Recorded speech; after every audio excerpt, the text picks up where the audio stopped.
Ramanın sakinləri bu səhəri qəsəbədəki dəhşətli ölüm xəbəri ilə açıb. Qəsəbənin Şuşa şəhərciyində 2 gəncin asılmış vəziyyətdə meyidi tapılıb.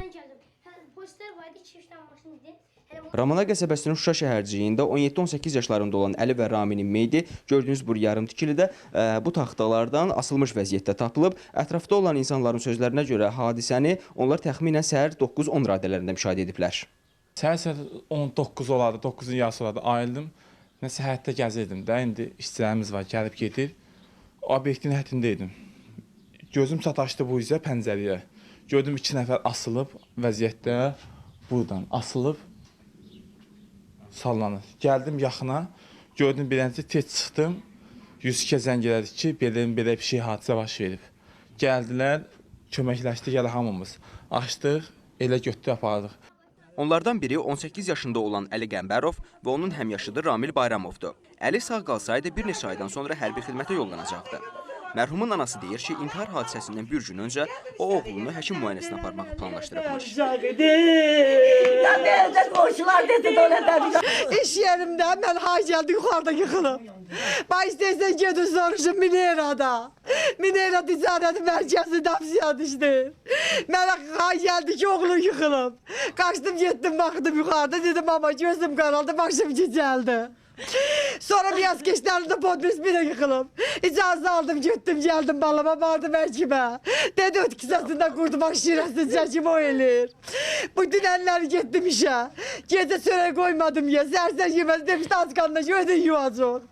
Fərhanda Qəmbərova oğlunun ölüm xəbərini dəhşət içində qarşılayıb.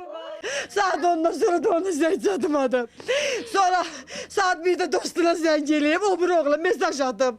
Deyib, Əli ilə mənim son günümdür, halallıq verir. Bunları öldürüblər. İkisini de öldürüblər. Dədəm qurban, hala onu axtarım. Valla dəli olub bacım. Yok. Ay Allah, onu dostlar səhərə qədər onu gəziblər. Ağlaya. Burada yemin das deyiblər. Kız heç kəs də bilmir. Heç kim. Yalan deyə bilmərəm, ay Allah. Ay Allah, gedin soruşun necə uşaq idi. Hamı o iş yerisində onu öpürdü. Mən olsadım Minerada, gedin ne olur, gedin soruşun necə oğlu idi.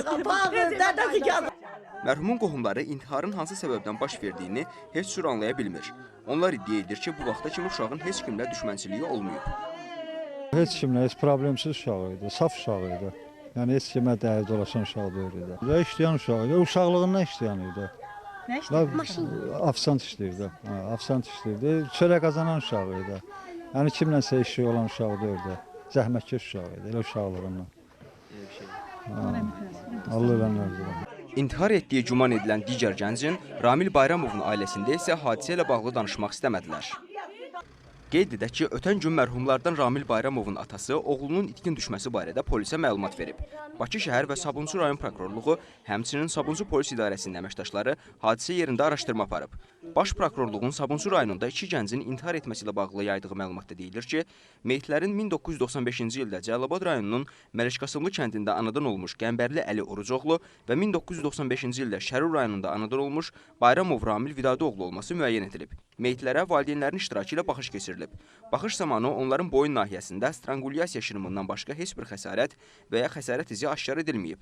Hadisə yerinə baxış zamanı iş üçün əhəmiyyət kəsb edən maddi sübutlar götürülüb. Məhkəmə tibbi ekspertizaları təyin edilib.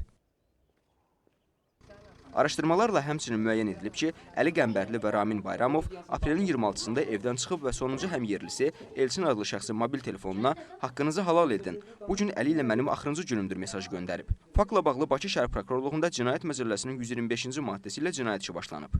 Əhməd Məmmədov, Emin Şahverdizadə, Yurt Xəbər.